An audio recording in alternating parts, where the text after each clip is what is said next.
Hello, welcome back everybody. Thank you so much for joining this episode of DCF Live, coming to you guys from the DCF studio here in the south side of Chicago. Friday, August the 27th. It is about to be September. We are officially entering into pumpkin spice latte season, spooky season. That means football season is right around the corner. I'm still tired from the last football season. I told myself after my cleats last year and after the Super Bowl and everything that I was going to try to give myself like 3 days off. I was not going to work for 3 days. Like I was going to actually try to avoid my basement and my studio in general.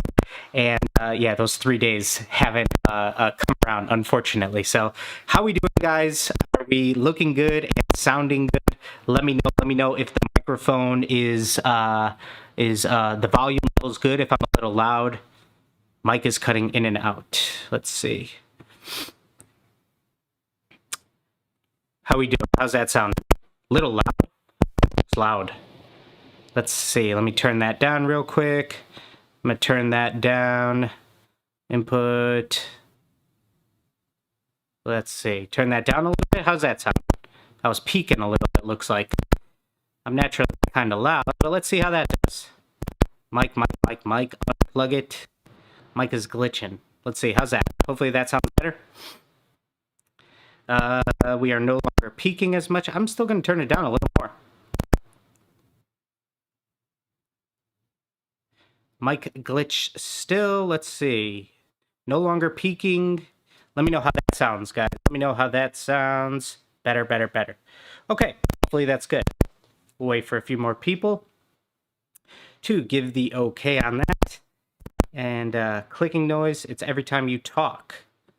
Every time I talk.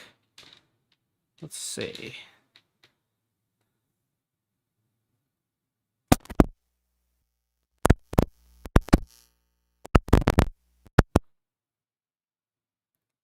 Better, still have that cutting. Glitch is back.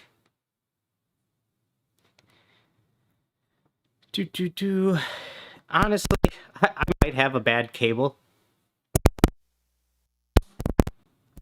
Small chance that the cable went. It's a couple years old. Let me know how that sounds. Good.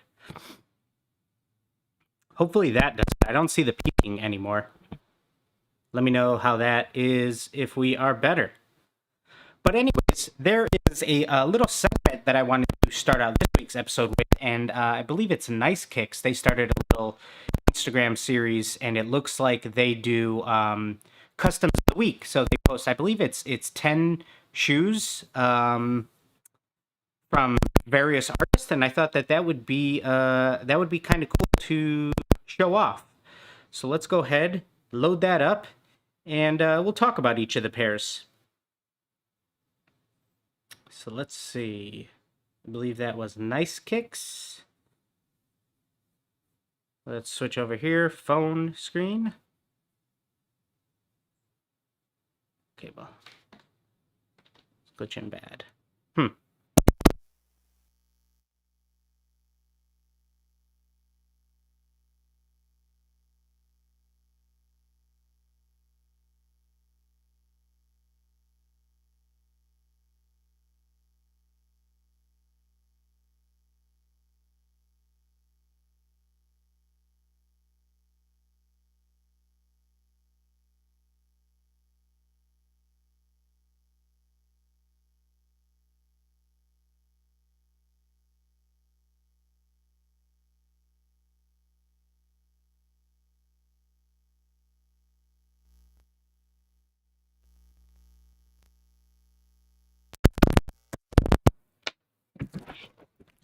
How does this sound? There's a extension cable on the mic, and if I remove it, it clears up when you speak softly, but starts again once you begin your presentation. Let me know how this sounds. I could put this mic probably on a tripod. Maybe that's something. Let me know if this gets rid of the glitching when I took off the extension cable on the mic. That when your voice hit a certain volume, it starts to glitch out. Okay?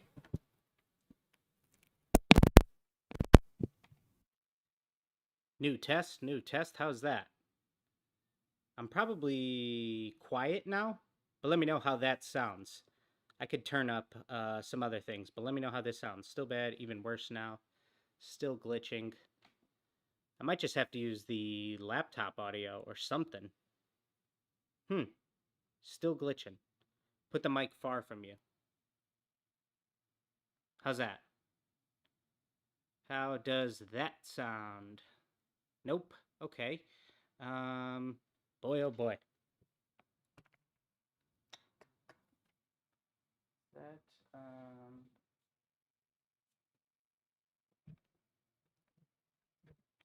quiet but not glitching. Okay. What I could do here is turn this up. Let me down. No glitch. No glitch. Okay. The glitch, getting rid of the glitch is good. Let me add, I could add some gain here. Could add a little gain. Let's see. Filters. I'm going to add some gain.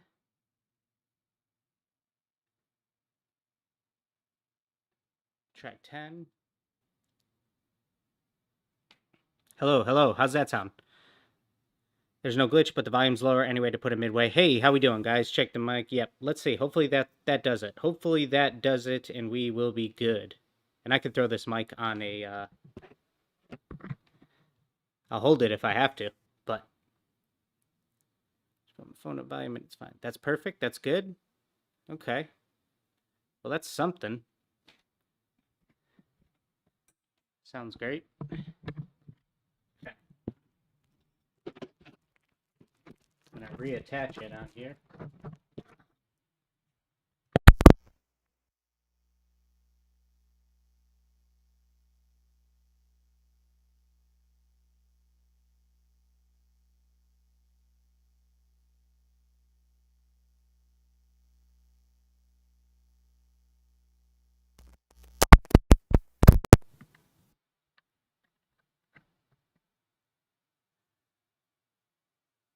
All right.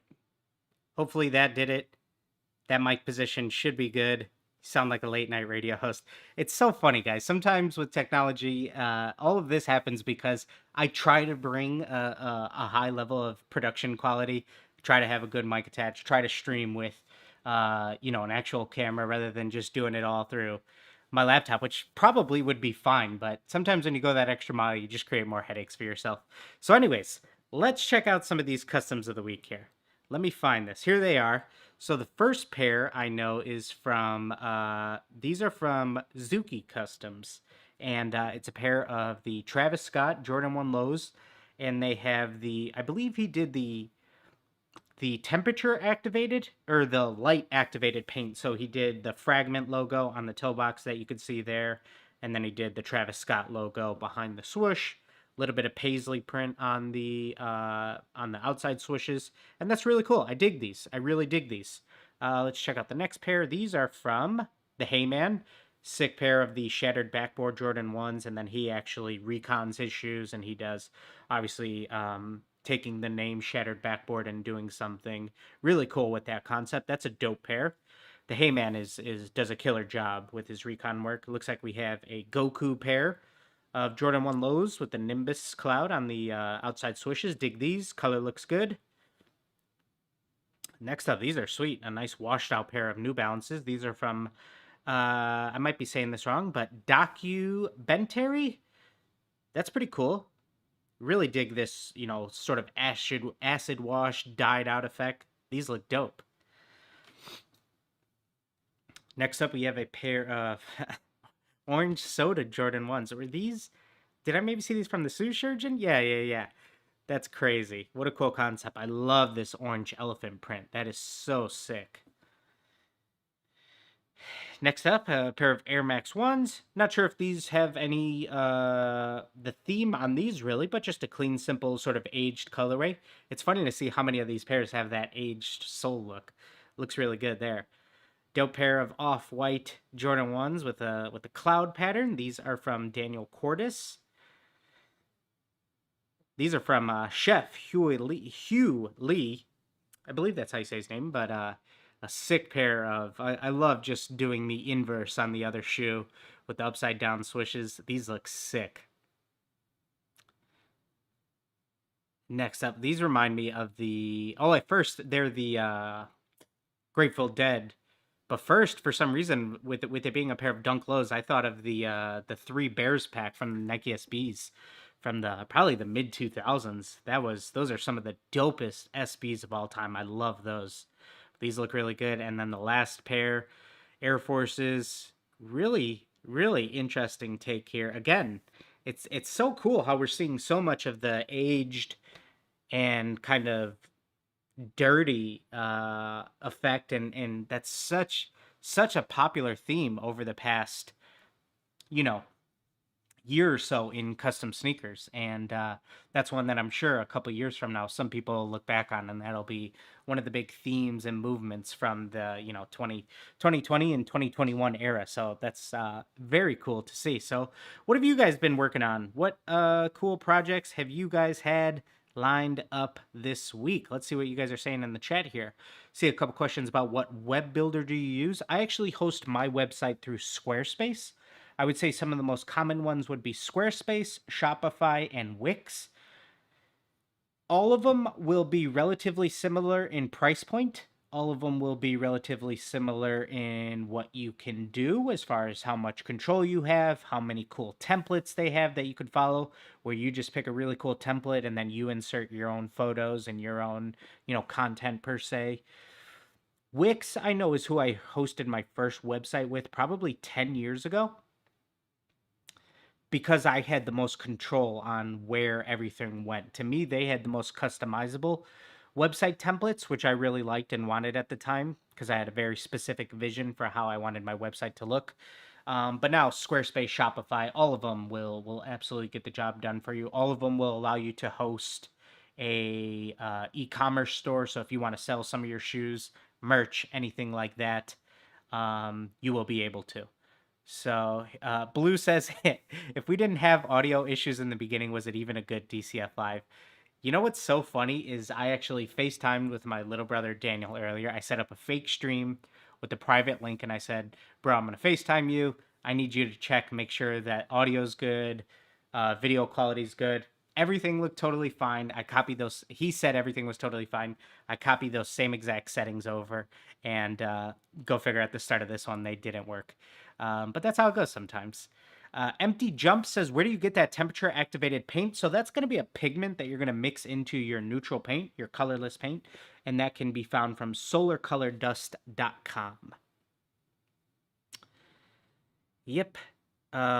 Steven Stone says, how do I make... Oh, I see. The first question you had asked about the website is, how do I make a good website without having to pay a monthly fee? All of those sites that I mentioned will have a monthly fee. Some as small as maybe $10, $15, $20. But you're also typically going to need to pay, depending on what you do, you might need to pay to own your website name. So mine is DeJesusinc.com. I think there's a yearly fee for that to renew ownership of that domain name. So, yep. JB Custom says, I just finished a pair of Forces today. Very cool. DutyBoysTV says, how can I buy a pair of your shoes? DutyBoysTV, if you are interested, please shoot us an email, contact@DeJesusinc.com. We should have that linked in the description, and I hope to hear from you there.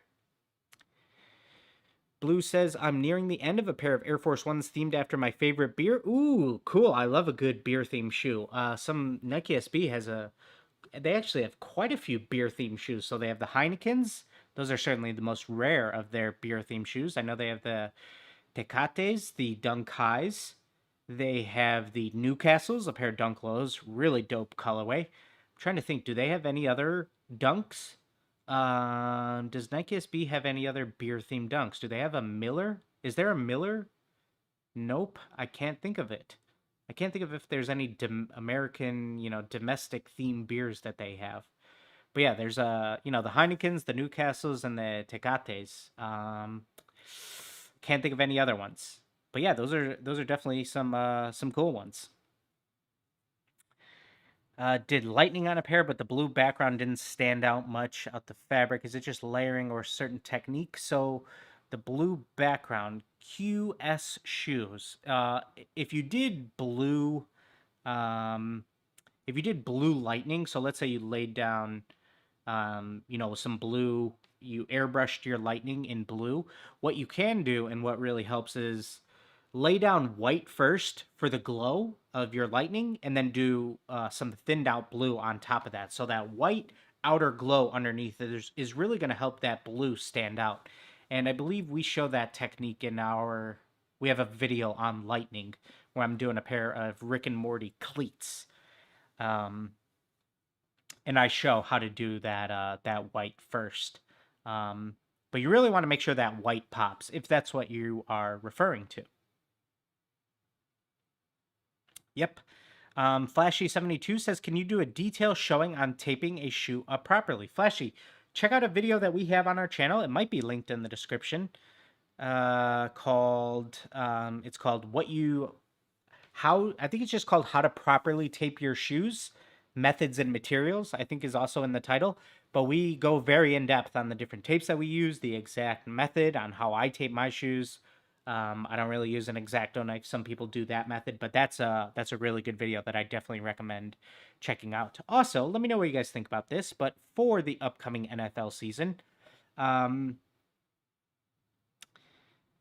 we have one video on our channel that is technically called a vlog. I think like we intro the video and say, hey, we're going to be doing a vlog for the first time. But that was summer of 2018. So that was 3 years ago. Now, there's a couple other videos that might have somewhat of a little vlog feel, but I was thinking during NFL season of trying to do a little bit more of a vlog, because a lot of times I'm doing a lot of cleats every single week, and a lot of times, I think to myself, well, this cleat here, maybe it doesn't warrant an entire video on its own. I don't necessarily feel there's anything that I could teach with this cleat that I don't already have a better dedicated video towards.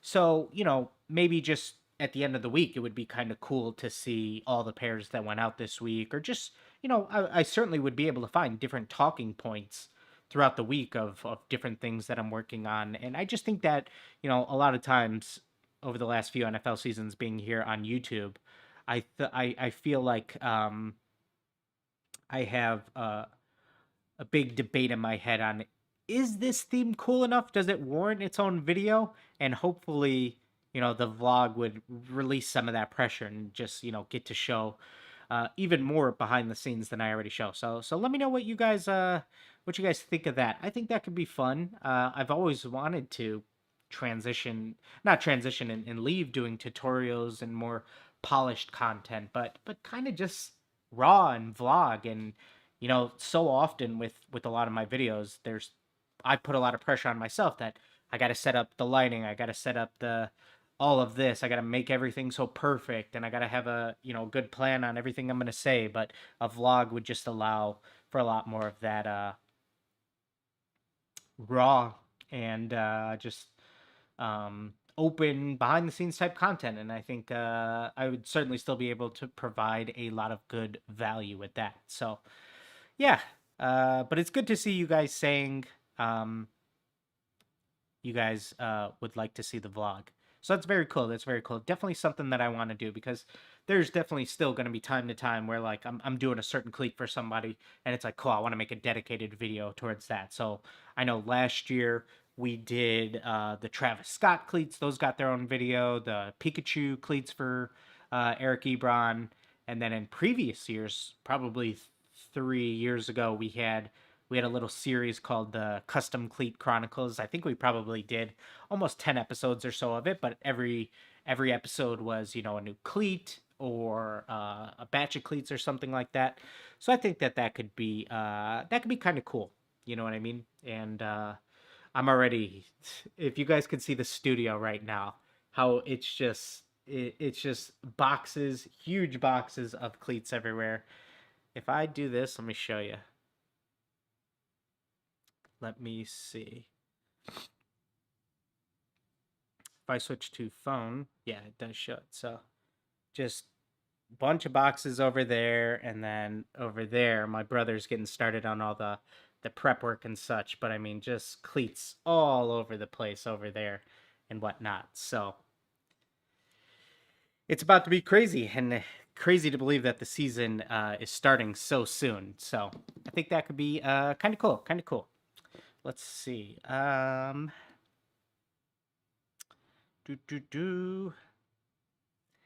Cyanide says, "Hey dude, I don't live in the US, just found your channel and it's super useful. Where or what paint should I buy outside the US?" You can go to angelusdirect.com. We have that linked in the description of the video. We also have a discount code, DeJesus321. As of today, the discount code changes every few months or so, but we always have it updated in the description of every video. And that'll get you 10% off your order. It's not applicable to just kits. So if you were to just buy the starter kit, usually it doesn't apply to those. But if you're buying anything else past that, it will. And they ship to just about everywhere. And if not, they do have different distributors in other locations and stuff too. So I also have a cool giveaway with them coming up soon. And our contest, which we should be announcing soon, also has an Angelus directed gift card involved. And I think that contest video announcement should be up probably 2 weeks, because next week I think I want to do. I posted a poll on Instagram and on the YouTube community page on which video would you guys like to see first, whether it be the how to hand paint a shoe with a gradient without an airbrush, or setting up and using an airbrush for the first time. So I just completed the shoe where I do the hand painted gradient for the first time. I'll show you guys that. So it's a pair of Nike Blazers, and we have like a makeup palette theme, like a blush palette. And so we go from a really light pink to this, you know, almost like just a little bit of a darker pink. But anyways, that entire gradient is painted by hand. Let's say with the right lighting. Let's see. Yep. So you can see it on this side also. But to me, that has definitely been one of the more requested videos since we've been on YouTube. And we have, you know, probably a few videos where we do gradient tutorials, but they're always with an airbrush because, in my opinion, that's the right tool for the job. And doing it by hand, you're essentially, you are almost like using the wrong tool for the job. You're almost like using a screwdriver. You're almost using a hammer for a screwdriver's job per se. You know what I mean? Trying to screw in a screw. You're almost using a hammer for that, doing it by hand. It's just so much easier with an airbrush. But anyways, not everybody has access to an airbrush. Not everybody knows how to use an airbrush. Not everybody wants to use an airbrush. Not everybody can use an airbrush because of maybe the location of where they're painting and whatnot. It's just not possible for them to use an airbrush. So, you know, we knew it was definitely time to make a video dedicated to just that. So that one should be going up next week, and then we should have the contest video announcement after that. So but then I definitely still will be doing the video on setting up and using an airbrush for the first time. Like an entire video dedicated to somebody who's literally never held an airbrush, never held a compressor, and we'll just be going over a lot of the basics. So that'll be a good video. Jason Roberts here says, "Can you talk through the drop shadow technique on the OU customs in a little more detail? That video went through that super quick. At what point did you lay down the large OU vinyl?" Okay, cool. Let's, I think this could be a cool talking point. Let's go ahead and pull that video up. I will try to make it full screen on my computer screen here. If you just give me a minute. I saw you ask that question a couple times, so I definitely want to get to that one. It's cool. That's a video that, in my opinion, doesn't have... it's almost a little bit of an underrated video, in my opinion. It doesn't have... Let's see how many views it's at. That video is currently at 33,000 views. And believe me, 33,000 views is a huge amount. Huge amount. Sometimes, you know, picture yourself in front of a classroom giving a speech like you're back in high school, and you're probably in front of 20, 30 people. That's pretty nerve-wracking. Now imagine like 30,000 people have watched a video. It's crazy to think of things that way.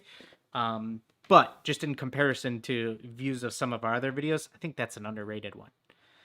So let me pull that up here.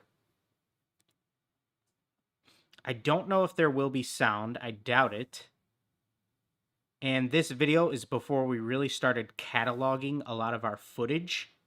So I don't have a lot of footage that was cut out from that. So let's see here. Let's do add a window capture. Might be a display capture. Da, da, da.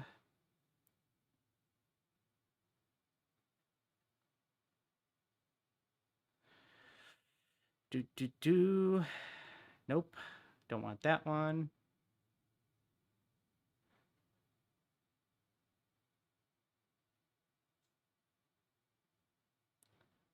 Capture. Filter.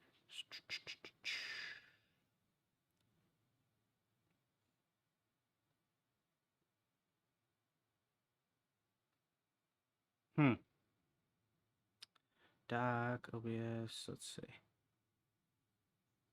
If I switch over here.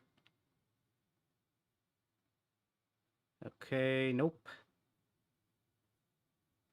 I might just have to pull it up on the phone. Let me try one more thing here. Display capture.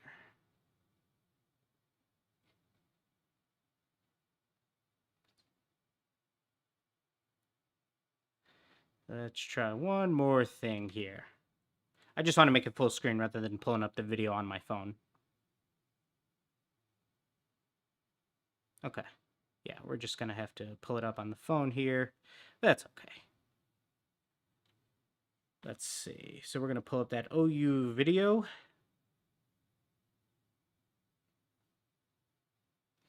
And I will show you where in that process I did that.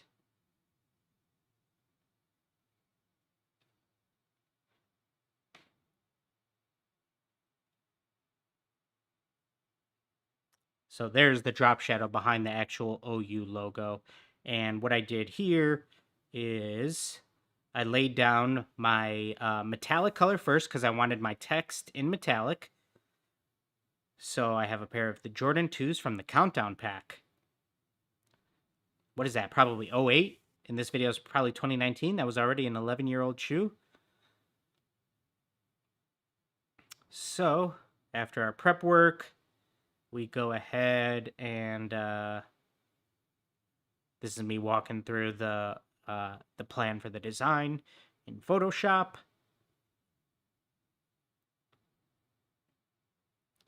This is me saying that whatever color you want your text to be, which in my case is that darker color there, that's the color you want to lay down first. Mix a little bit of silver into there so that paint is metallic. There you can see some of that metallicness to it. And we lay that down. We get our text cut out. So I have my metallic color laid down. Then I cover it up with all of my text, all of my stencils. And then I need to lay down my red, my lighter red, my normal red with no metallic paint in there on top of this. But I actually lay down some white first just to actually make sure that red will definitely stand out, and it's gonna, it's gonna contrast well. Because if I just painted my lighter red on top of this, it would take multiple coats it would take more coats than skipping this method here to make sure that that red comes out lighter and there's actually a nice difference between the two colors so that the text does stand out properly. So yeah, I know there's a few comments in this video, I think, about the drop shadow because I think that we don't show it. So once we have this done, and you can see here I'm just weeding out all of my stencils, having that nice text appear underneath.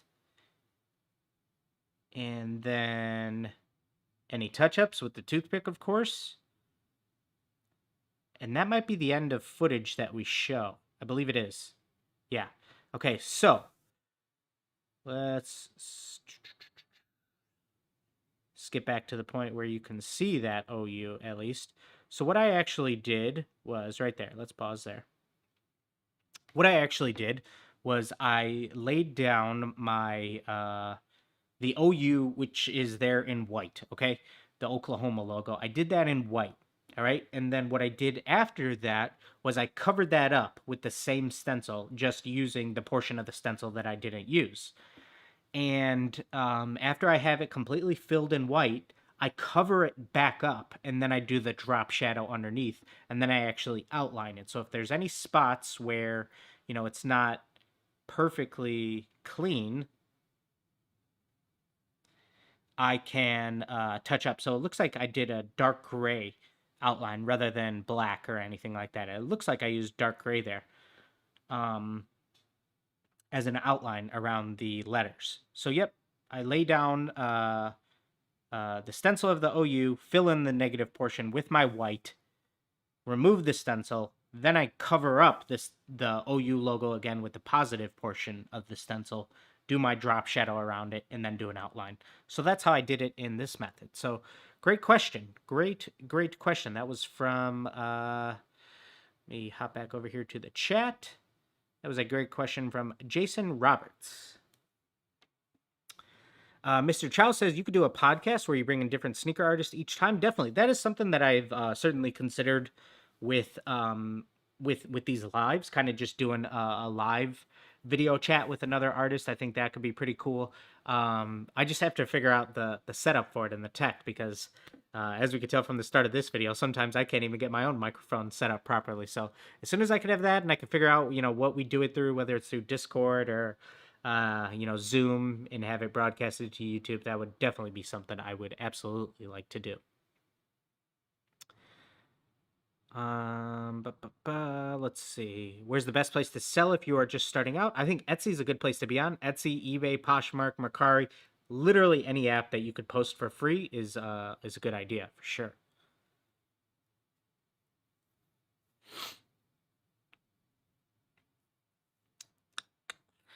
Let's see here. Tyron Custom Sneakers says, any tips on doing a Freddy Krueger custom to make it stand out?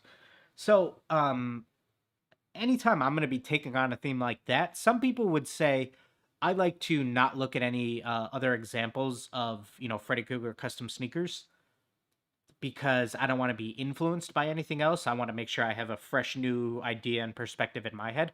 I actually like to do quite the opposite. I like to see what other artists have done and see what I like about certain pairs and what I don't like about others. And to me, okay, what really works about this pair versus what doesn't like about the other pairs. And I sort of then can create a Frankenstein's monster version in my head of, okay, I'm going to, you know, maybe take some elements of what I like, how this person, you know, included Freddy's striped sweater. You know, maybe they did it on the toe box, or maybe they did the striped sweater on the swoosh, or it looked cool on the tongue here. Or, you know, I like how this person did the burnt skin on this portion of the shoe. Just, that's what I like to do if I'm going to be taking on a theme that I know a lot of artists have done in the past, and Freddy Krueger's definitely one of those themes where, you know, it's been done a lot. So you just want to find out, how can I still put my own spin on this when there's going to be a few elements that are gonna always almost be included with, you know, a traditional Freddy theme. So the sweater, some rendition of the burnt skin, the top hat, you know, the razor glove. There's all of those little things that are typically going to be included with Freddy. Maybe something that you don't see too many Freddy themes include is fire, because we know that Freddy was burned alive. So maybe something with that. You know what I mean? Obviously, the more you can know about the lore of the character, the history of the character, how familiar you are with the subject matter can really help. You know what I mean? So somebody who does like really good anime work, it really helps when they really understand the character and they know all about it and stuff. Whereas like I don't really know, I don't really watch a lot of anime. So if I ever get requested to do like a One Piece theme, all I can sort of do is start to look into the first place I head to is of course Google Images. Maybe I'll watch an episode or something like that. And but definitely what I always do, I have a younger brother who is into anime, and so I'll send him a mock-up, a preliminary design idea I have, and just say, hey, does this capture the essence of the character per se? What do you think? So reaching out to people who do understand the subject matter and say, is there anything that you think I'm missing? Is there anything you think that is sort of a little bit of a deep cut about the character that you think would be kind of cool to include? You know what I mean? And so for Freddy, maybe it's cool to include some of his one-liners, because Freddy does a ton of one-liners. Yeah, there could definitely be some of those types of elements included into a good Freddy theme. Great question, Tyron Custom Sneakers. Hey, Evan, how you doing? Evan the artist, man. Thank you for joining us, buddy. Let's see here.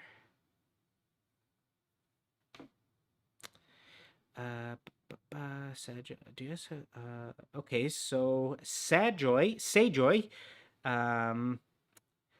LLC says, hi, Dylan. Do you ask clients to provide the footwear or do you buy them and include in your pricing? I traditionally have never had a preferred method.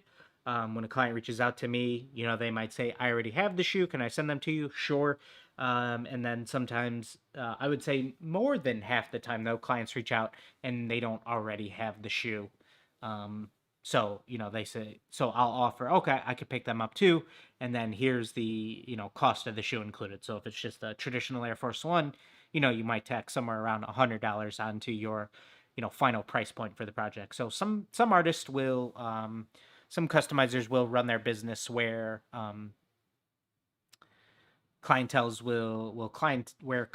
will have to send in the shoes. I've never, to me, you want to have as little friction as possible, at least in the ordering process from me. I want there to be as little friction as possible.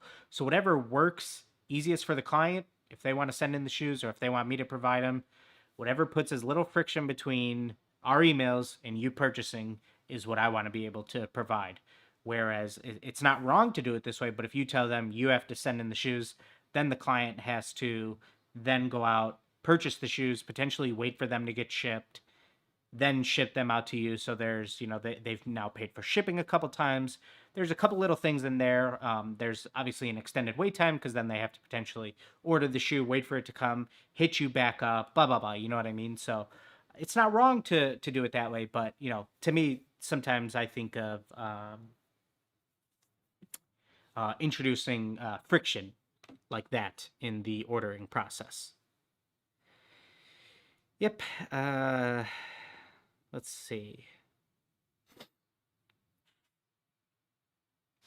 John Rick here says, hi, DCF. I just want to ask what pops up in your mind when you think to start a custom shoe business. So, what pops up in my head right now about thinking about starting a custom shoe business? Right now, I think that it is the best time imaginable to start a custom shoe business because of how much more popular and mainstream it's becoming. And it's been in the news because of things like, Nike suing customizers and other things like that. And the Lil Nas X whole thing that happened a few months back. Custom sneakers have been in the news, so more and more people know about them. There's so many artists, thousands of artists doing incredible things. And it's just a great time to do it. And now with how, if you get lucky enough, creating content on different platforms, maybe like a TikTok, you could have certain videos that take off that just really help explode your business that weren't always there years prior. You know what I mean? And whether it's YouTube or Instagram, sometimes the right piece of content can really help change your business. You know what I mean? Sometimes the right opportunity pops up. Maybe you work with the right client, and you never know what could come from it. And that's something that I was thinking about earlier when I was thinking about topics for the show, things to talk about. And I was just thinking, I knew I was going to talk a little bit about, cleats, ask you guys what you thought of the vlog potentially. And something that came to my mind when I'm thinking about, man, I have so many cleats to do before week 1, which is 2 weeks from yesterday, I believe, because it starts on a Thursday night, usually the NFL season. But a lot of my cleats are due over the weekend. Anyways, I have so many guys now. I have this season, I think, four or five guys that get a new pair every single week. And these are guys who've done that for multiple years now. And it all started with, them sort of reaching out for one pair, basically. And, it's I think that it's really important to try to take every client that you have as a huge opportunity for you to have reoccurring business in the future. I don't want you to ever look at a new client, somebody who's reaching out to you, who's ordering shoes from you, as a one-time client. Because to me, if I have somebody who only orders from me one time, I might not have done my job, or I might not have potentially lived up to expectations, or maybe I believe in my head I didn't wow them enough to where they have no choice but to order again. And even if it's not for themselves, it's a gift for somebody else or something like that. I have so many clients who, I make a pair for them, and then they say, okay, cool, I want to get a birthday gift, a Father's Day gift, any of that type of stuff. And with football players, I have so many where it's like, okay, cool, I want to, start getting a new pair every single week, or I want to start telling my teammates about you. And I've told this story a few times on different lives, but the way I got into working with the Brooklyn Nets was an inquiry, a message through my Etsy, which didn't even have shoes for sale. That's where we sell our stencils and whatnot. And somebody reached out, and he said, "Hey, would you? I see some stencils on your page and some pictures of footwear. Do you do custom shoes? Would you be willing to do a pair for me in a Brooklyn Nets theme?" And I said, "Yeah, of course." And I go back and forth with him on pricing and whatnot, and the theme that we're gonna do. And I send him out to him, and then he reaches out and says, "Hey, man, I'm the CFO of the Brooklyn Nets, and I love what you created. And would you want to do something for our City Edition pairs that are coming out?" So this is in 2018 when the NBA introduced the City Edition jerseys. Brooklyn obviously had jerseys inspired by Biggie. And he said, okay, cool. These haven't even released yet. So I got to see pictures of them before they were even released to the public. And, can you do a pair of shoes to match? And it just evolved into this blossoming relationship where then I was selling customized shoes inside the Barclays Arena. And he's since moved on to work with Rock Nation. And now he's with the Detroit Pistons. So that's why I've done quite a few projects with the Detroit Pistons over the past year. And I mean, through him alone, through one message, we did a 200 pair run with the Brooklyn Nets. And then he's probably ordered 75 shoes outside of that, not only for himself, but probably closer to 100 shoes for himself, shoes that he's gifting to other members of the Pistons organization and other friends and family and whatnot. So that's 300 pairs alone, all through an Etsy message. And I mean, I could tell a story about Eric Ibron, somebody who I've been painting cleats since he entered the league every single week. I think he's going into his 7th year. And so, I mean, 7 times 16, it's been a few years since math class for me, but and all the teammates that he's brought towards me, that's easily over 100 pairs. So you just never know what could happen with any given client. So you really want to make sure that you're providing just a ton of value past the pair of shoes that you give them. You really want to provide an experience. You know what I mean? You want to provide killer customer service. You want to just blow them away when this arrives in the mail. So I want to have custom shoe boxes. I want to have custom tissue paper. I want to have custom stickers, business cards inside. I want to have a shoe label on the side that says the theme that we're doing. It says the size they are. It says handcrafted by me with my signature, designed for with their name, and it's handwritten towards them. You know what I mean? So when that arrives in the mail, hopefully it just really wows them. And I think that based off of getting a ton of repeat business, I know that that's definitely something that does work. So you just never know who you could be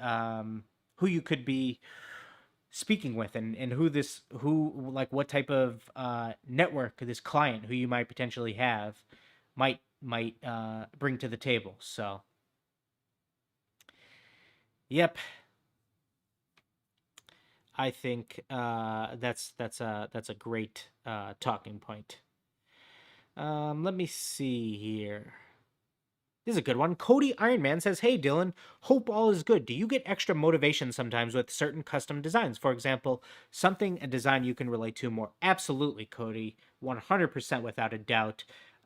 This is also why I like to say you want to have extended wait time. So even if you think you might have a 2 week turnaround or a month turnaround, I always say at least double or triple it, because within that time period of when you think you might be able to get to them, 2 weeks or a month, new clients might reach out to you, and they might have a theme that just satisfies your soul that you want to take on, to where then it's better to have the longer wait times for all of your clients, because you can push things around if you wanted, because certain themes just call to you. You know what I mean? So that's something that I've always done, because sometimes a certain theme or project will come up and I'll say, man, I know I can't wait to get around to that. So I need, that flexibility to push stuff back a little bit further so that I can move stuff around and get to that theme. So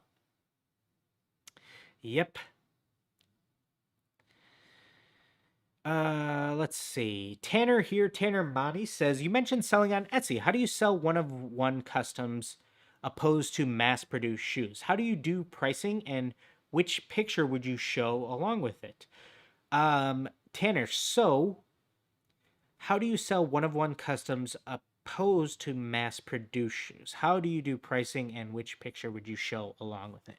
Okay, so there's a couple things. This is something that I've experimented with in the past that doesn't work too well per se. And that, let me just take the example of, let's talk about a Jordan 1.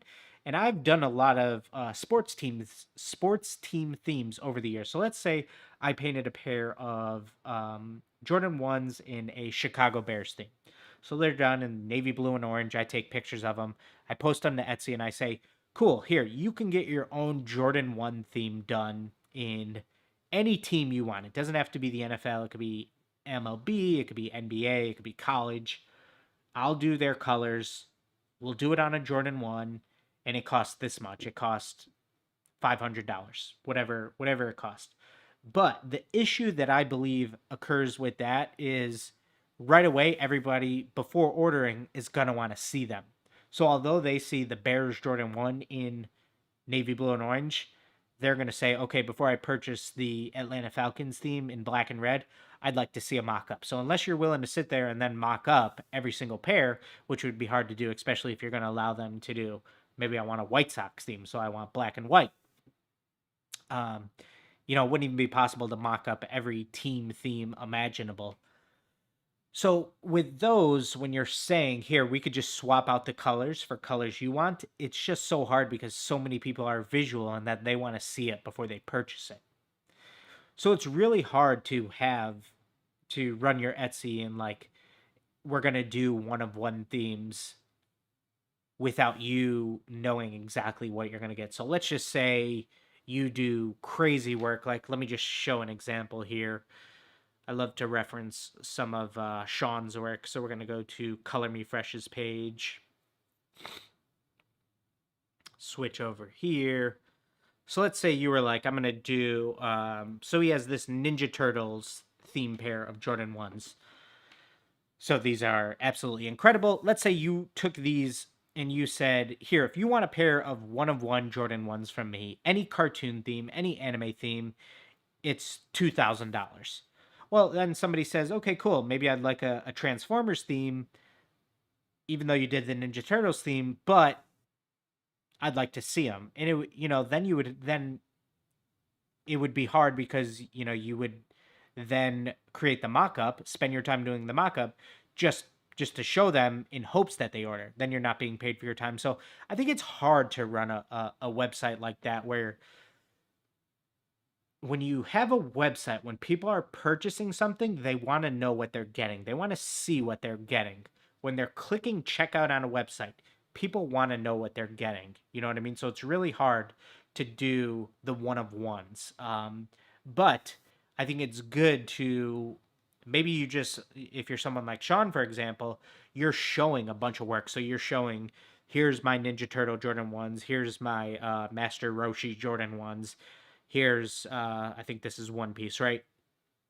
My One Piece character Jordan 1s.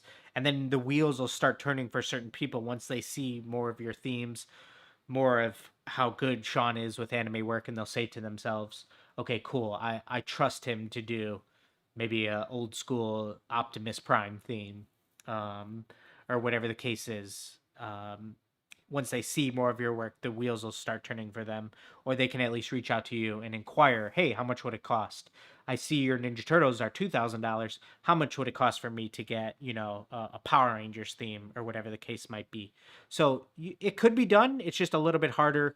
And I would not expect as many people to purchase directly through there and you not communicate with them first. But it's still good for them to at least see it. What's great about Etsy is it's just sort of that traffic that you might not otherwise have. People might just literally stumble across your work accidentally, and that only happens if you have listings on the page for them to at least see and then say, okay, cool, let me inquire about getting something done. So that's why I say, even if you're not getting a ton of sales through there, it's good to just be on the site. That's why be on Etsy, be on eBay, be on Mercari, be on Poshmark.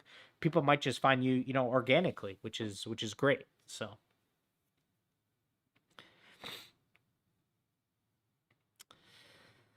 uh bu- bu- bu-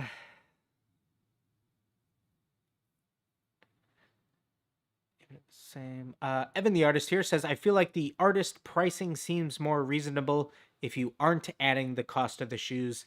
Even if it's the same total, them paying for the shoe feels like a better price for what they pay me. Sure. So psychologically, something does occur when they aren't thinking of the. It's like the same thing. It's not the same exact thing, but it's like free shipping. You know what I mean? Just people hearing that is great for them. It's just a psychological trick. You know what I mean? It's like saying, here, our stuff is going to be 25% off today, but the day before you raise the prices of everything by 25%. You know what I mean? So it's just a psychological trick that, cool, they don't have to, in their head, purchase a pair of shoes. That doesn't have to be tacked on, especially if they already have them. Something definitely happens psychologically when they think to themselves, they don't have to purchase the pair of shoes also. So that's certainly one of the elements that would be in the pros section of running your business that way. Yep.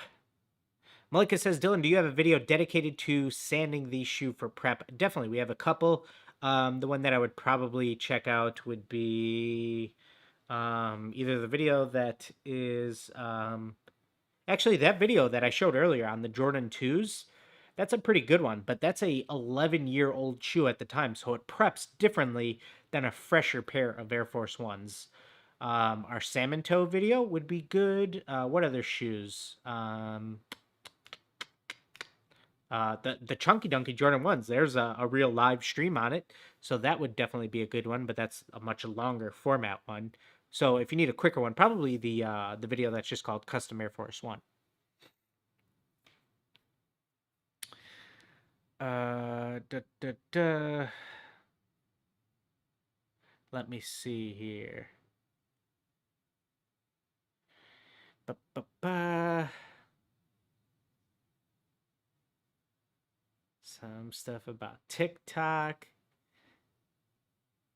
You never know with TikTok. Some things take off and other things don't, but TikTok is definitely one where it's really about consistency for sure.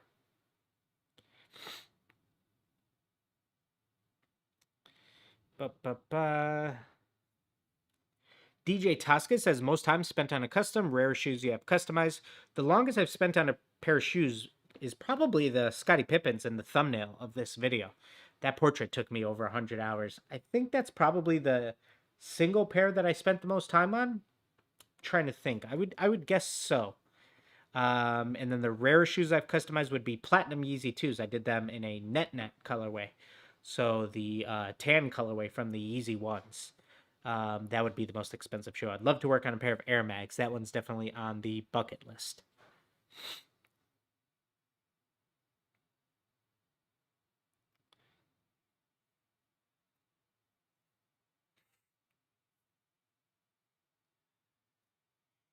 Ba-ba-ba.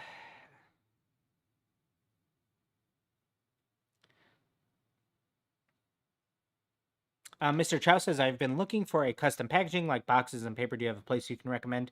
We have a good video on branding, Mr. Chow. I think it's a two-part video. So one's on physical branding, boxes, and then one is on sort of digital branding, logo, business name, all that type of stuff.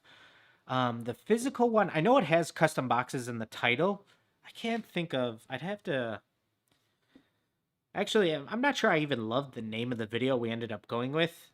But sometimes, when Jason and I were thinking of video titles, sometimes you just go with some things that just feels right at the time. So it's called Branding Your Custom Sneaker Business, and then parentheses, custom boxes. So I actually do kind of like that title. But the video didn't perform as well as, we had hoped. I thought it was a good thumbnail. I do think that's a good thumbnail. I'll show that here. So it's the middle video right here on the page, Branding Your Custom Sneaker Business. Right in between top gifts to get a shoe customizer, last Christmas video, and reviewing your customs. I think that is episode 8, maybe episode 9. That is the video game contest episode. Okay, Valerie says, how do you clean up shoes with lots of paint on the wrong area? Acetone doesn't work that good or spreads it. Yeah, so acetone is what's going to remove the paint. So that is what you need to do. It does spread it. It is messy. But if you got a lot of paint on an area where you don't want it to be, acetone is the way to go. Yep. Best place to create a website. We talked about that one a little bit at the earlier of the video, but I think the 3 best ones would be Wix, Squarespace, and Shopify. Dylan, where can I buy good stencil paper to cut? What brand is the best? I recommend uscutter.com, and then I use Oracal 811. That is what I recommend.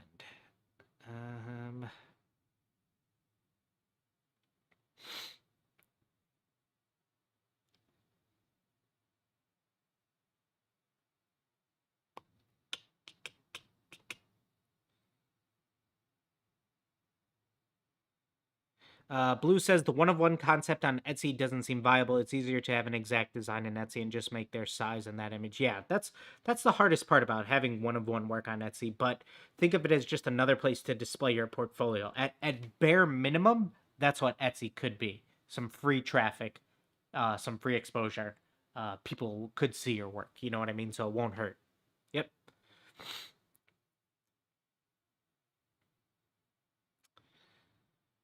Ba-ba-ba.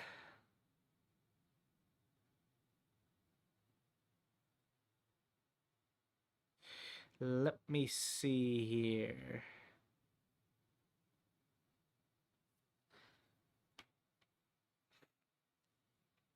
Da, da, da.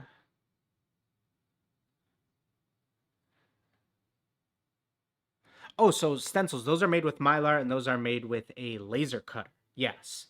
Those are with a big laser cutter, and I should show them, but I actually have these were a big hit on an Instagram live before. I have some of our defect packs. So a lot of times when you run machinery like this, there ends up being a bunch of stuff that just doesn't come out perfectly. So this isn't stuff that we would send to a paying client who purchases something at full price, but we have these defect packs. I think we have 35 of them available, and most of our stencils are somewhere around 15 to 20 bucks. But these we sell 5 def packs for 20 bucks. So I'm going to go ahead and grab some of those real quick.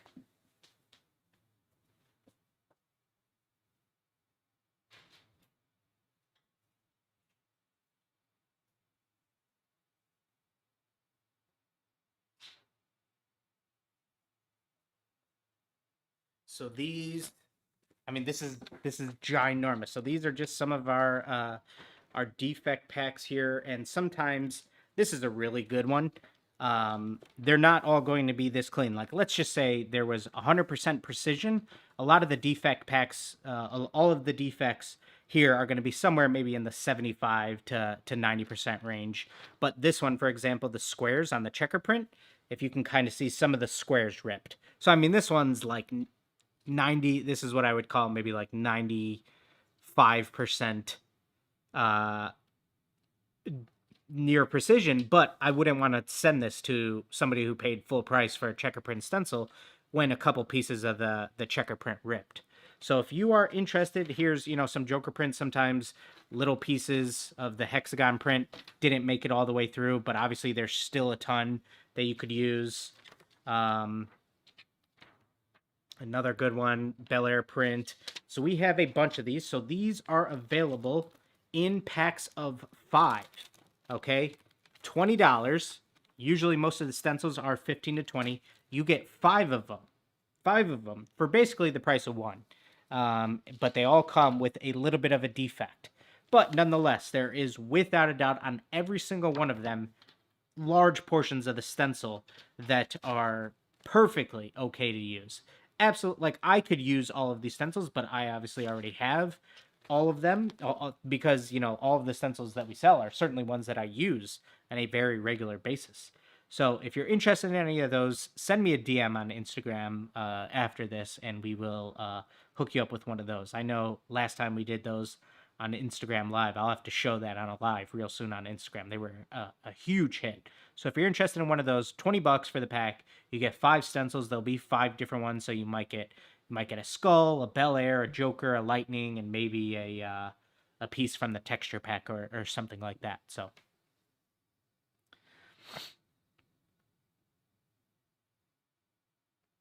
Yep. Franklin Bass says, one day you're going to do a tutorial on how to do stencils on a Cricut. Absolutely. So that is another video that we have coming up soon. I want to turn it into probably a 3-part video series called Stencil Basics. And they'll be spread apart over months. And I want to just go over the basics of using stencils. So the first video is going to be the most simple. And we'll just be talking about the most basic aspects of using, cutting, designing a stencil. And then every video after that will have a different talking point and topic regarding stencils. So I think that'll be really cool. That should be coming up soon. I've already filmed a few portions of using a couple stencils on some of the pairs that I've done over the past couple months that I knew, hey, when I do the stencil right here, this would be a good talking point in the video. So.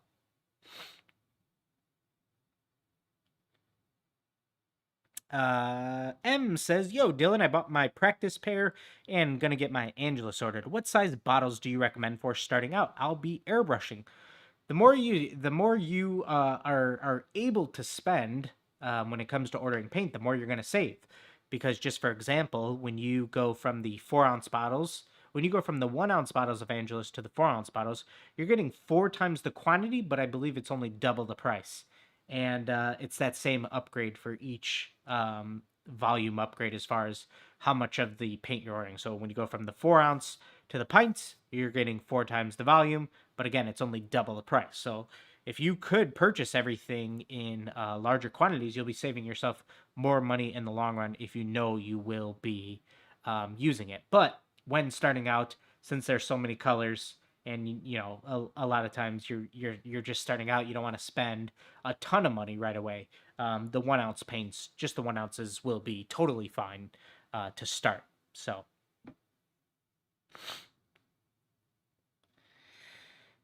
M follows up with, "We're beating Chelsea this weekend. You'll never walk alone." I don't know, man. We're looking pretty good. We will see. We will see. It's gonna be a good one. I think 11:30 tomorrow Central Time. It's gonna be a good game. Good early test for both teams. And the Prem just got a whole lot spicier with Ronnie returning to Man U today. Who'd have thunk it? Didn't see that coming. Black Casper here says, "What are your thoughts on detail acrylic markers for those who don't have a steady hand with the brush or toothpick?" Anyone can answer if they have the experience. Thoughts on detail acrylic markers?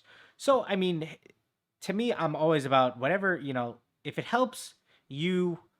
The reason I used a toothpick, even though it's looked down upon by some people, is because it's what works for me. It's how I'm able to get clean lines. It's how I'm able to have a good, clean end result. And whatever helps you get a good, clean end result is what I believe is the right thing to use. So, whatever that is, you know what I mean? Whether that's toothpick, airbrush needle, very expensive detail brushes, go for it. When it comes to acrylic markers, I'm not a fan of them, but the right time to use them, if there ever was a time, would be for, some small detail work. But again, I'm just not a fan of them.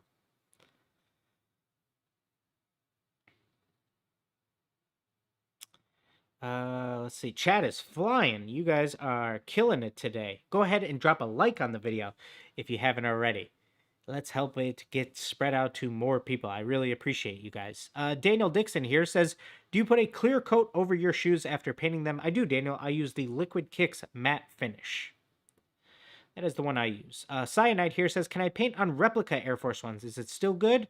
They are a lesser quality, being that they are a replica, so they are going to paint slightly differently than, a regular pair of Air Force Ones, which don't even have high quality leather on them. But again, a replica pair is going to have an even lesser quality. So, is it good to paint on them? It's okay. You know what I mean? For practice purposes, it's okay. You know what I mean? And but as far as like posting them, do you want to be posting replicas if they're not high quality to where people can tell that they're replicas? That might not be the type of work that you want to put your name on. But for just practice and getting it out there, definitely. Franklin Bass, great question here. A little bit off the rails. I love talking about stuff outside of just custom shoes during a custom shoe video. But what's your favorite show of all time? My favorite show of all time is Dexter. And it's 8 seasons, 12 episodes. Excuse me, 8 seasons, 12 episodes each. So it's 96 episodes. I have watched it at least 15 to 20 times. My second favorite show of all time would be How I Met Your Mother. That's, I think, 208 episodes. And I've watched that one probably 6 or 7 times. But Dexter, I mean, the first time I ever saw it, I binged the whole thing, all 96 episodes, in probably under 2 weeks. 14 days and 96 episodes. I mean, I just had it on all day while I was working. That was in 2013. It was literally right after the show ended. I didn't watch it when it aired, but I watched it right after it ended, and it's getting a revival. It's getting a reboot this year. The ending is considered maybe the worst ending in TV shows history. So I'm very excited to see what they're able to do with the reboot, and I believe it's 10 episodes, and I want to say it premieres in November. Really excited that they get another chance. It's a lot of the original people who were behind the series coming back. It's a little bit unclear on which cast members, besides Dexter himself, Michael C. Hall, will be involved. But it's kind of funny that Michael C. Hall, before Dexter, was on a show called 6 Feet Under, which I've actually never watched all the way through, and that's considered to have, although I don't know the ending because I don't know the story, it's considered one of the best endings in TV show history, along with a lot of people love the Breaking Bad ending. I love Breaking Bad too. What a great show. But yeah, 6 Feet Under is pretty high up there. If there's ever a list for top 10 shows top 10 endings to TV shows of all time. 6 Feet Under is usually going to be on that list. Whereas, funny enough, my two favorite shows of all time, Dexter and How I Met Your Mother, are going to be right at the top of every worst series endings of all time, along with I never watched it, but Game of Thrones. When Game of Thrones ended, I think 2 years ago, everybody was saying, "Man, this is just as bad as Dexter and How I Met Your Mother." So it's kind of funny. My two favorite shows have putrid endings. Although I don't despise the ending to either show. Do I wish they would have done it a little bit differently? Sure. But when I watch either of them, even now when I watch the ending, I'm never just disgusted or hated, or I don't feel, man, this made it worse or anything. You know what I mean? I feel like I can sort of see how they got there. The showrunners and the creative team behind both of the shows. I don't love the endings to either, but I don't absolutely despise them. So, great question, Franklin. Was that Franklin? Yes, Franklin Bass. Thank you for that.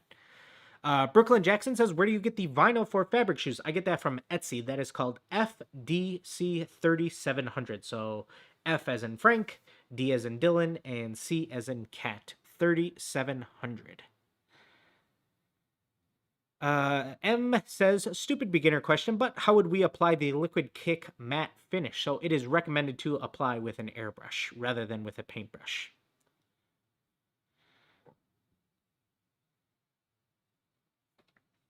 Uh, ba, ba, ba.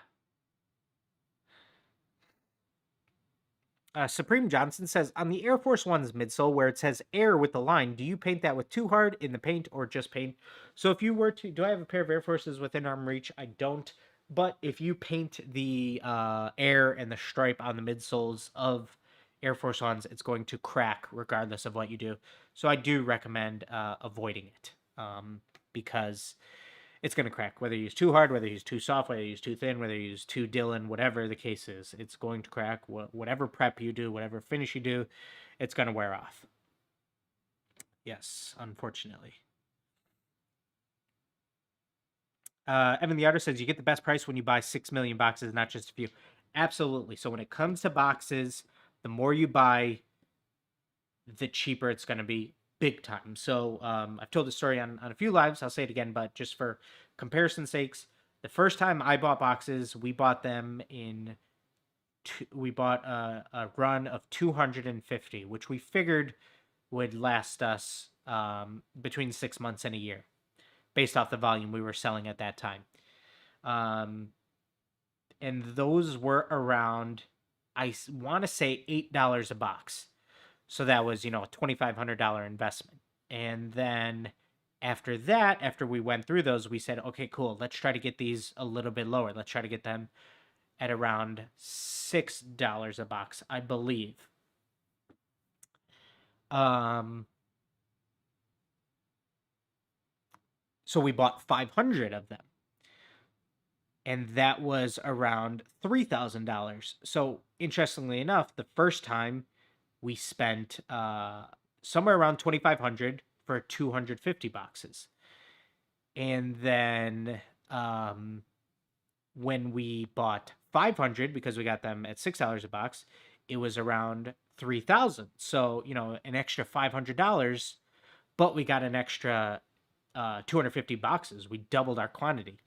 And then I believe I only did 2 runs with Pack Lane. So that was 750 boxes total. And then I said, okay, cool. I got to get these boxes way cheaper. How can I get these boxes to near $1 a box, $2 a box? And the only way possible was through a different printing company. So my current boxes aren't through Pack Lane, because even if I ordered 1,000 or 2,000 from Pack Lane, it was still going to be maybe around $4 or $5 a box. So I had to reach out to different companies that have different printing methods, in that they have higher minimum quantities that you can order. So the company that I ordered, the minimum boxes that you could order is 1,000, because you have to purchase something called print plates. So think of it like, come Christmas, when you have a snowman almost cookie cutter. You know what I mean? So it's the exact shape of a snowman. You have to purchase that for your boxes. So the sizes of these boxes, I think, is 14 inches long, 10 inches wide, and I want to say 5 inches tall. So I have to purchase a big print plate that, you know, these boxes, when they start out, look like this.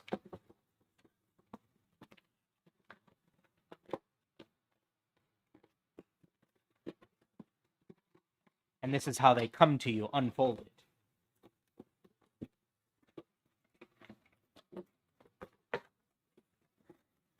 So they look like this big old crazy shape.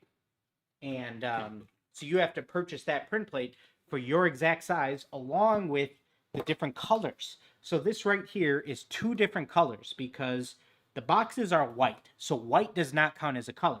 I have 2 different shades of blue here. So I have the DCF blue, kind of, you know, you could call it your baby blue, but then I have a second blue because I have somewhat of a, it's not a hidden, but there's a floral print on the boxes themselves. I'll try to put this a little closer. Let me make sure I can see my camera. And I imagine you guys have probably noticed. Yeah, you can definitely see it there. So there is a second blue. It's a different shade of blue for that rose pattern that I have. And you have to pay a certain price for every color that you're going to use. But that print plate itself is $2,500. And then after that, anytime I want to order boxes, because I own that print plate, although the company holds it for you, so I don't have it physically with me, but I own it. I can now get boxes starting at $1,000 for $1.13 a box. But the first time I bought them, I had to spend $2,500 plus the 2 different colors. The colors were maybe $500 each or something like that. But then my boxes were $1.13 a box. So it was expensive the first time with this company because I had to purchase the print plates. But now, once I get through, I had to buy 1,000, and then there's a 10%. They call it an potential overrun. So I ended up with like 1,100 boxes. I still have a ton, and the next time, it's only going to cost me basically another. It's going to cost me $1,000 to get 1,000 boxes, which is a kick-ass deal. But what's really funny, when I bought these 1,000 boxes, which I think was spring, no, it was My Cause My Cleats 18. So I ended up getting them around Christmas 2018, so about 2.5 years ago. And I figured I was going to fly through 1,000 boxes because of the type of volume I was doing. I figured it would probably last me, 3 years or so. But funny enough, over the last couple of years is when I've really transitioned into, I'm doing a lot less work. I'm doing a lot more one-of-one stuff. I'm still doing high volume stuff here and there during football season and for certain clients, but I've definitely slowed down in the amount of pairs I'm doing per year. So I haven't even really made too big of a dent in my 1,000 box run, which is funny. Tanner says, how do you find your own voice art style to help differentiate yourself from all the other sneaker artists out there? Great question, Tanner. I'd love to do a video on this topic. I definitely want to. It's a great question, and I'm trying to think of how to best put it into words. But I just think a great example, I've shown him a couple times throughout this video, but Sean Color Me Fresh, I mean, he's doing stuff that has absolutely been done before. There's been countless artists doing Dragon Ball and other anime themes before, but he's still finding such a way to put a fresh, unique take on them. The way he does his backgrounds and not just his characters, and how he does unique things with the swishes and with the laces and with the tongue tags.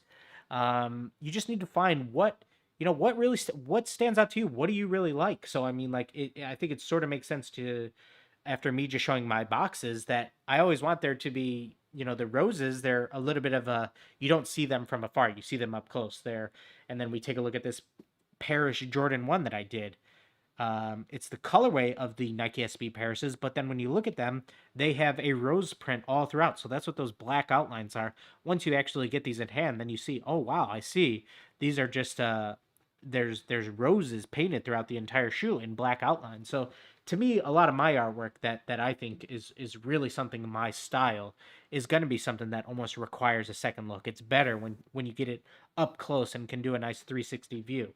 Whereas something like this, I'm definitely still willing to do for a client, but to me, this doesn't necessarily scream Dylan DeJesus or something like that. So I like to sort of not be nailed down to just one style. I like to be flexible. I think I always compare it to the tattoo show called Ink Master.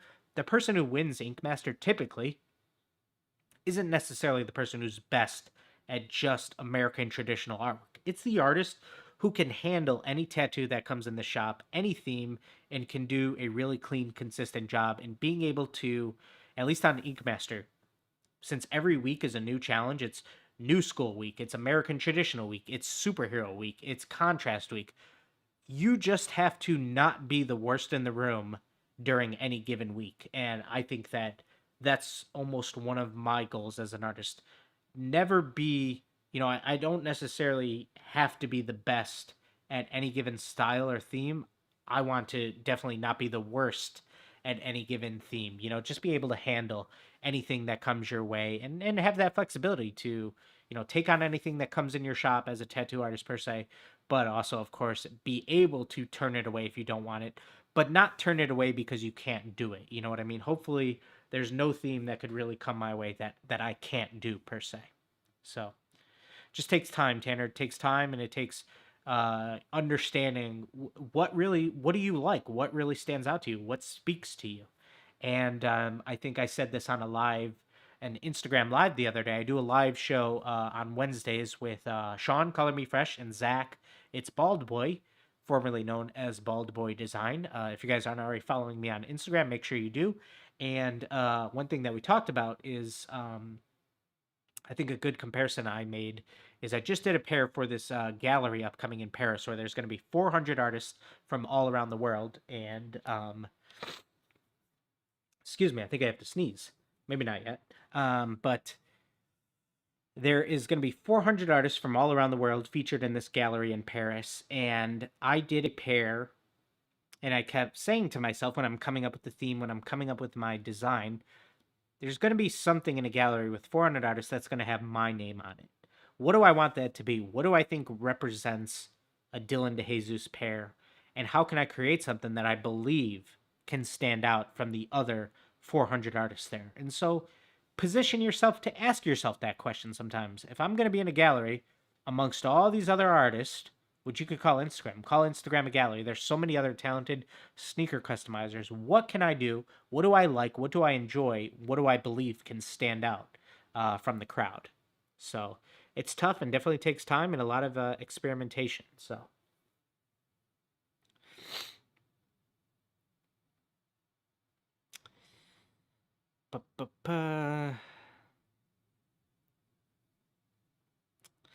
Let's see here. Let's see. Trying to catch up in the chat. Again, you guys are doing a great job. Malika says, what's Dexter about? So I think sometimes, I heard this on a podcast one time, but some of the best shows and best movies have like incredible taglines in one or two sentences. So Dexter, if I were to try to come up with a great tagline for it, it's a serial killer who works with the police as a blood splatter analyst. So that's his job. He's a science nerd. He's a blood splatter analyst who works with the Miami Metro Police. So he's on the inside, but he's also a serial killer who only kills bad people. He only kills people who, by his code, deserve to be killed.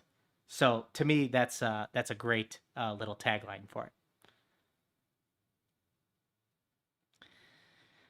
Let's see.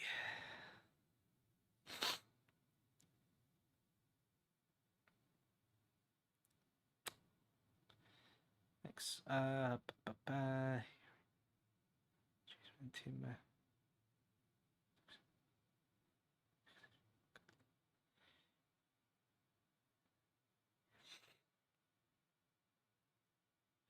where do you get those pictures made in the background? Those are, I can't remember. I will have to think of it. I'm just going to try to search it. Custom pictures. Just trying to search my email if I could remember the site for those. Can't think of it right now. The site. I got them done. I think it was... Let's see. See if I have an order receipt from them. Yes, I do. Confirmation. Yes. I actually got those done from canvasdiscount.com. Yep, and I think those are 20 by 28s or something like that. That might be the size. Yep. Canvasdiscount.com for those. Rory Carr says, are you planning to come to the UK, specifically around Chelsea, Fulham, Wimbledon, Southwest London? I would love to, Rory. It is definitely on the bucket list. I would love to come to see the bridge, and I definitely have that on the bucket list for life to come out to London and visit Stamford Bridge. And I would love to go to multiple stadiums, and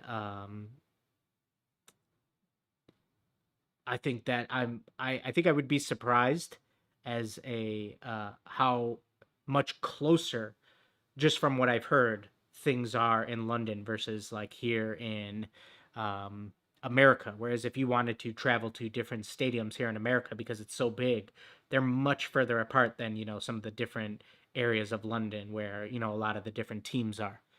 So it says Fulham, Wimbledon, and Chelsea are all in Southwest London. I didn't even know that because, you know, typically me as a silly American, I just hear about, you know, the other London teams, Arsenal.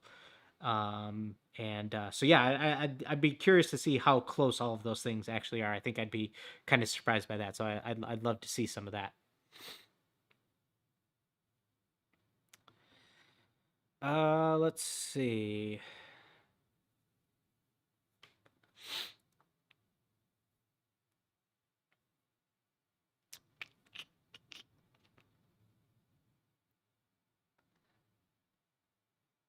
Malika says I just started watching How I Met Your Mother, already on season 4. It's badass. Yeah, season 4 is a good one. I think it actually starts to get even better. I think like 5 and 6 might be some of the best ones. So yeah, that's a great show. Jenna says I think the Dexter reboot will be good. And have you ever done a pair of custom Dexter shoes? I have not. I have wanted to. Rupsy Banks, I'm not sure. I haven't seen him here in the chat today, but he sent me a sneak peek. He knows Dexter's my favorite show. He's working on a Dexter pair of Air Force Ones, and they're going to blow your guys' mind when he drops those. And hopefully I get to have him on reviewing your customs or something, because he showed me a sneak peek of them, and they are insane. I definitely want to do one. And yeah, I haven't forced myself to carve out the time to do the perfect Dexter theme, but I would love to. Owen Atkinson says, how many of your customs are personal pairs? I have, of shoes that I have, I actually have a place where I have 30 to 50 other pairs stored. But here, just in my studio for display purposes, I have, 25 pairs or so. So, I mean, I've made a ton of pairs for myself over the years.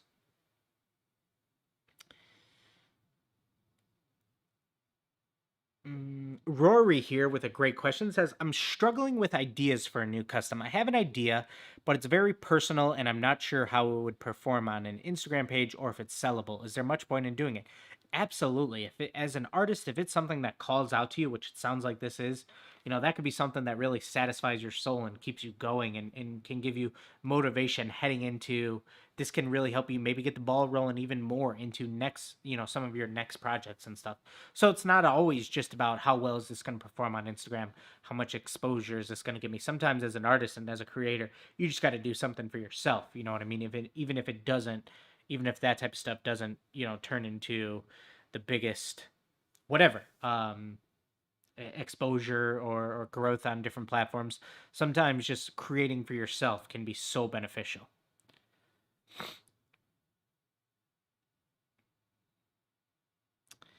Malika says, don't tell me How I Met Your Mother has been.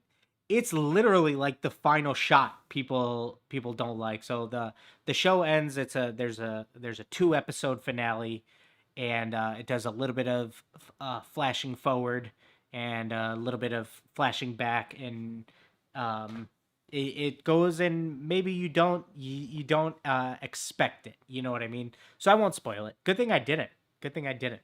But yeah.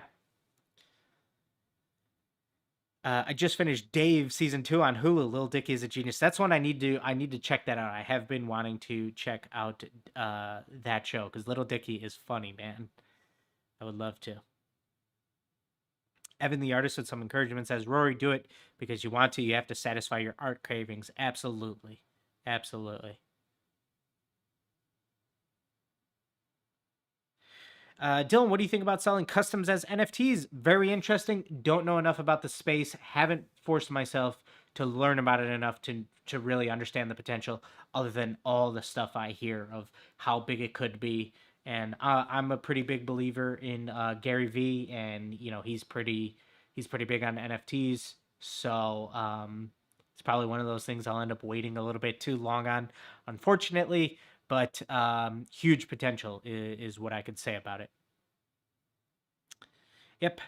Franklin Best says, Dylan, how come you haven't done a website? I do have a website. It is DeJesus.com. I just don't have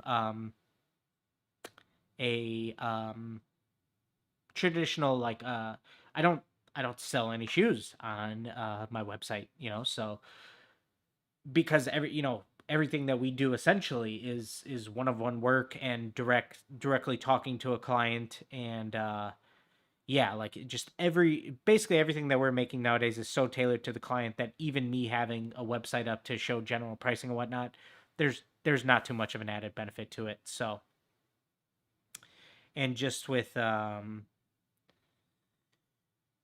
well I feel I do having I feel that my Instagram is my portfolio, the way I have my feed set up and everything. So if anybody needs to see any of my work, rather than having that cataloged on my website, which I would have to constantly update, go and add new stuff, to me, my portfolio is my Instagram. And there's a link directly to my Instagram on my website and whatnot. So do you use the same size box for small? Do you use the same size box for small shoe sizes? I do, and if I were to ever maybe do a small women's pair or a kid's pair or something like that, is I would stuff them with more of our tissue paper or something like that. Yes, because it would be. I considered buying two different size shoe boxes, a smaller, more average person, women's size type shoe box, kids, and then getting a much bigger for NFL players who are wearing size 16 cleats and stuff. But it's just really expensive to have the two different print plates and whatnot. So I had to go a little bit bigger to make sure I could accommodate the NFL players, because that's a larger percentage of my clientele. And then for any smaller pairs, I just have to stuff them and whatnot. Yep.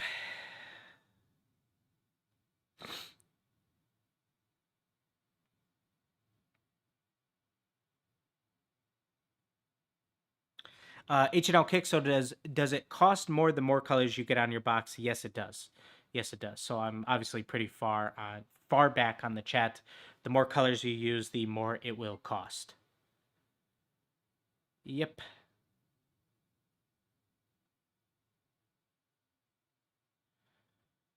Let's see.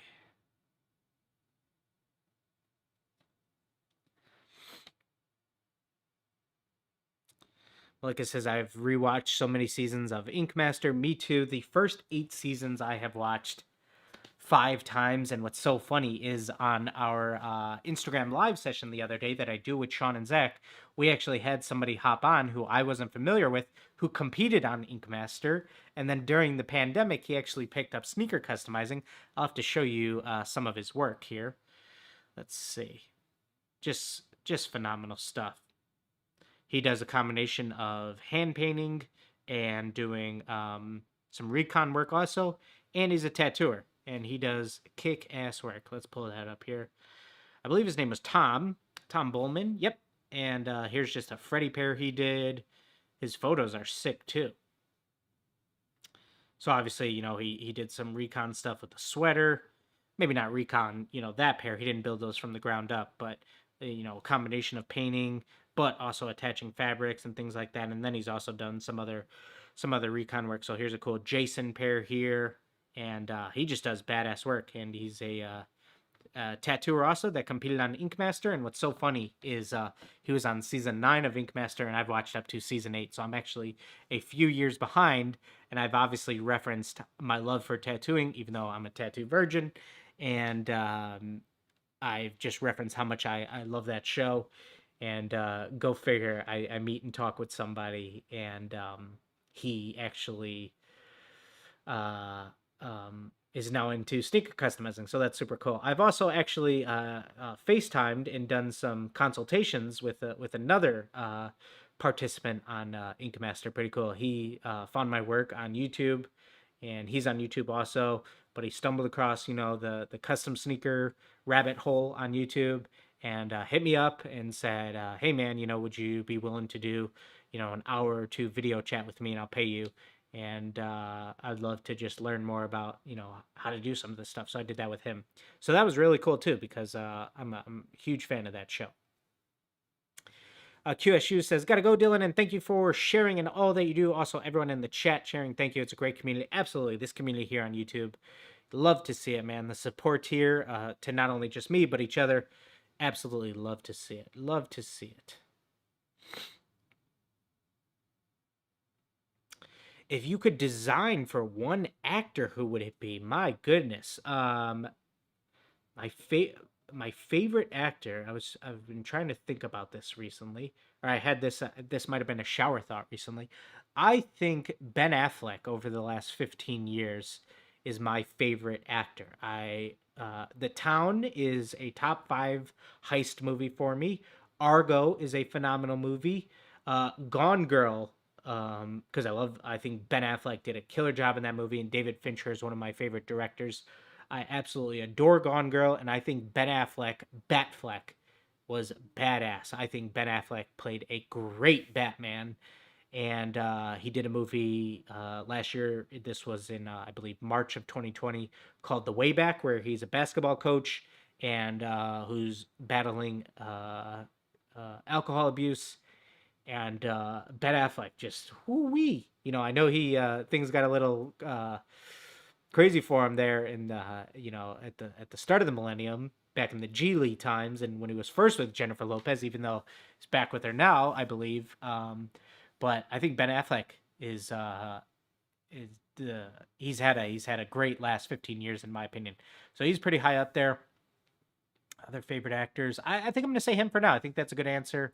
And then my favorite actress might be, if you guys are familiar with Sarah Paulson, who's on American Horror Story, and she's on the show American Crime Story. So the first season of that, which is phenomenal, was on the O.J. Simpson case, and she plays Marcia Clark. And boy, oh boy, is Sarah Paulson a great actor. She was a great actress. She was in the Ocean's 8 movie, so the women's version of the the Ocean's 11 trilogy there. She's awesome in that. I think Sarah Paulson is just a phenomenal actress. She was in a great thriller movie this year called Run. Just everything she's in, I think she's such a great actress. So love her. Welcome. Mbappe says, "Hi Dylan, I'm wondering how to avoid copyright and getting permission." Thanks. Well, certainly by doing original artwork, but you definitely want to avoid. It's a lot riskier to do things like LV and whatnot. And when you blur the lines of when you take an Air Force and you do LV print on it, that could potentially look like an LV collab, and that might not be something that Nike would endorse and whatnot. So when you're in that gray area, that's where you potentially want to try to avoid it, because it's a little bit riskier. But as far as, can you use anime characters, can you use sports teams, you really want to try to keep it about fan art. You really want to make it look like fan art. You don't want to, you absolutely want to avoid making it look like this is something that you're mass producing, because then it looks like you run the risk of it looking like a collab, and that might not be something that Nike wanted to put their name on. So you really want to keep it about the fan art. Empty Jump says Displate. Yeah, so I have a couple other posters in here that are from Displate. Those are metal posters. Those are phenomenal, super high quality. Definitely recommend checking out Displate also if you are interested in some art for your walls. DuBois says, what's the video called where you review how to record your shoes and the materials? So camera equipment and stuff, I believe it's just called How to Film Yourself While Painting. I believe that is the name of the video. And the thumbnail is very purple. Mimi Brown says, where can I go to purchase one-on-one training from you? Mimi Brown, if you are interested in, just a one-on-one video consultation or something like that, please just shoot us an email, contact@DeJesusinc.com, and we will gladly get back to you there. Ramirez Custom Cake says, when is the new hand painting gradient video coming? Because I'm trying to paint Vans. That should be out next week. I am hoping for next Wednesday. Have you seen the show Sneakerheads on Netflix? I have not, and I have not even heard of that. But then Ramirez here says Sneakers Head show was funny. I will have to check that out. I actually haven't even heard of that, and it didn't pop up on my, Netflix home feed. I did not see that. I will have to check that out for sure. Let's see.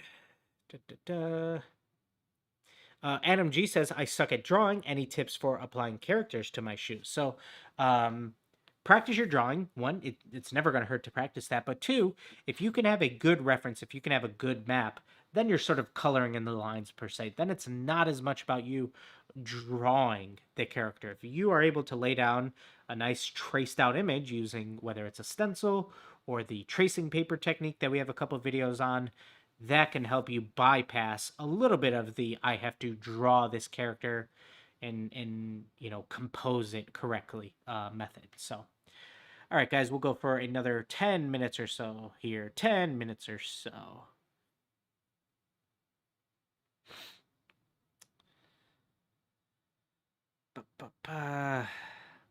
Kickmonger Custom says, what are you most excited about getting involved with or completing in the near future? Your work ethic is dope. Truthfully, Kickmonger, the thing that really excites me the most is when, who knows when that is, but if it ever is, but things being normal enough again to where people are happy to do gatherings and stuff, and it just feels very regular and normal again, that we can then just have we can do our courses again. I'd love to be doing these 3 to 4 times a year, quarterly, every 3 months.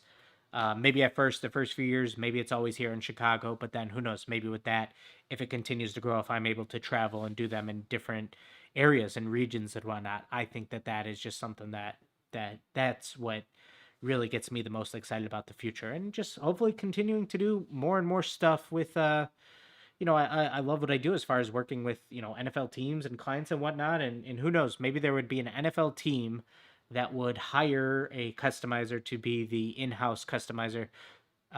So, I mean, it sounds crazy because it's a fake job right now, but let's just say the Chicago Bears hired me to be a custom cleat designer I work with the Bears, and I'm paid a salary by the Bears, and every single player is able to come and get a cleat from me each week or something crazy like that. Of course, there's however many people on an NFL roster, 50 plus, so I wouldn't be able to do 50 pairs in a week. I'd have to have a team or only be doing so many per week. But how cool of a job would that be? You know what I mean? It's not a real job as of now, but the NFL keeps getting more and more involved with, working with these with cleat designers and whatnot. So who knows where it could be, So I'm definitely excited about some of that type of stuff in the future.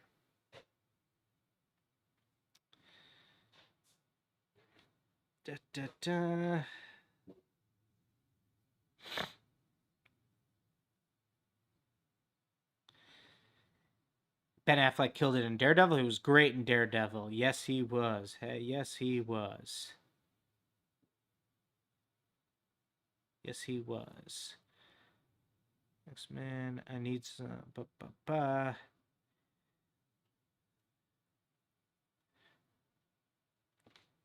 Let me see here. Patrick Willis says, do you recommend going to local high schools to get work? If so, how do I go about doing so? I think that could definitely be I could see a lot of good things coming from that. You know what I mean? Would high school students love to get custom cleats? Of course. Do high school students have the ability to pay as much as potentially working people? Probably not. Maybe, depending on the area.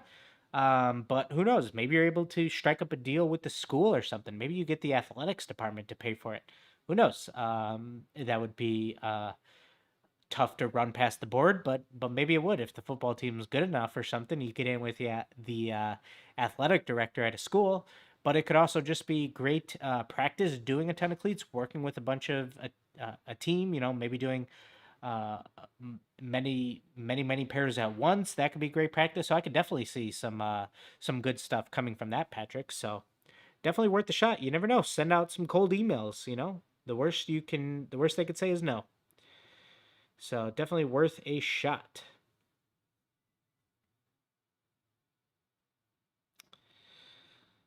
Um,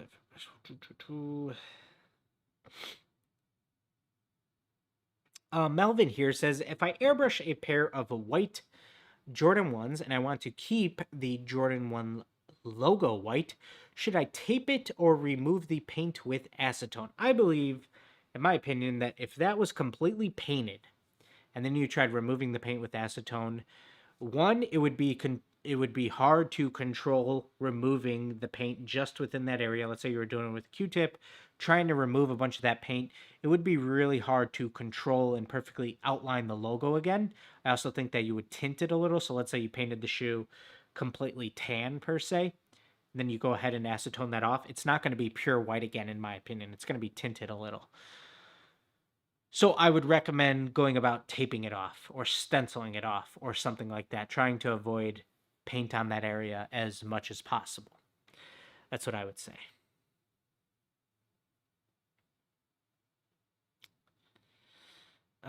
John Rick says, how did you feel when you got your first ever client? It was very cool, very surprising because the first pair of shoes I painted was just for myself. I painted a South Beach pair of Jordan 6s, and I just happened to post them on the interwebs to some, sneakerhead Facebook groups. Those were very popular in 2011. And I was just kind of showing something that I made for myself. And then I had multiple people reach out and say, hey, is this something that you would be willing to do for me? And that I wasn't even trying to start a custom shoe business per se. And so I was very excited. You know what I mean? But I think that some people who say I want to start a custom shoe business, and then get their first client might be even more excited than me. I might have almost taken it for granted per se, because like I said, I posted a picture of something that I made for myself and then people wanted it. So I kind of got lucky in that funny way that I wasn't necessarily trying to let me post this and try to get clientele. Like it wasn't, hey, if you're interested in custom shoes, hit me up at this custom sneaker email, because I didn't have one. Like I just posted a pair of shoes that I made for myself in a sneakerhead group. So yep, but it was still definitely very cool. Very cool. Josiah Church says, good afternoon. Hope everything is good. Will you be uploading more videos of a custom you create from start to finish, like your 10-hour video? Absolutely, definitely. For a long time, I needed to make sure that I had some internet streaming stuff good to go, because I had a lot of issues with internet connection, stream pausing over the last year or so. Anytime I streamed, I recently was able to kind of maybe able to see here from the cable I'm tugging on, but get a hardwired connection into my studio. So now I have fast enough internet. So paid to upgrade my internet plan, but just me being in a basement, I wasn't able to get Wi-Fi, even though I upgraded to the gig Wi-Fi speed.